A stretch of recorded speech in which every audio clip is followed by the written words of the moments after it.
Bonjour à tous, je m'appelle Taher, étudiant à la maîtrise en biologie végétale avec Caroline Haz et Marie-Noël Thivierge. Aujourd'hui, je vais vous présenter mon affiche qui porte sur des rotations de cultures typiques des fermes laitières de l'Est du Canada. Commençons par une petite mise en contexte. Les superficies en plantes fourragères pérennes ont diminué au profit des cultures annuelles, principalement le maïs fourragé. Les plantes fourragères pérennes fournissent plusieurs services écosystémiques. L'engrais organique peut améliorer les propriétés du sol, ce qui présente un grand intérêt pour la recherche. L'objectif de cette étude étant d'évaluer les rendements en matière sèche et la valeur nutritive des cultures sous 6 rotations de 6 ans typiques des fermes laitières de l'Est du Canada.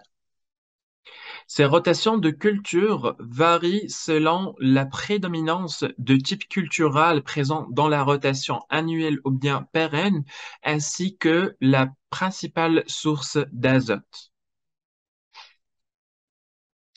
Pour les rendements du maïs fourragé en 2021, on n'a pas observé de différence significative entre les différentes rotations, mais j'aimerais souligner le rendement de la rotation 6 et le rendement de la rotation 5 qui ont été numériquement plus élevés que la rotation 1.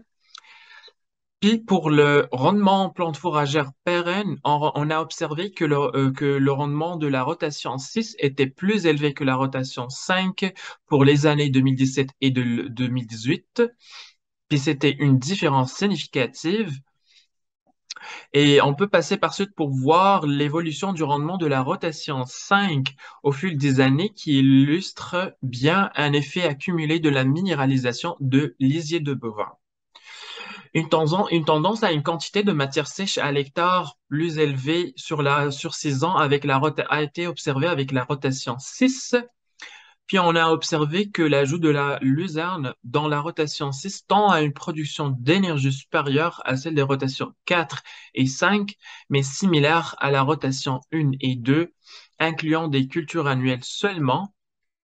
Puis on a observé une différence significative pour le rendement en protéines brutes avec la rotation 6 par rapport aux autres rotations.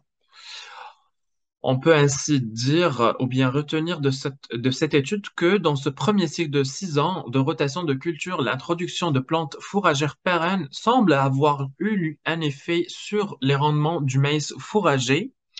La rotation 6 se démarque sur le plan de rendement en matière sèche des unités nutritives totales et de protéines brutes. C'est principalement dû à la présence de la luzerne dans le mélange de plantes fourragères. En plus des bénéfices environnementaux des plantes fourragères pérennes, on pourrait avoir des bénéfices économiques lorsque la fixation symbiotique de l'azote et la valorisation du lisier de bovin sont utilisés à l'endroit optimal sur la ferme. Il serait ainsi pertinent d'étudier l'aspect économique de ce projet. Merci pour votre attention.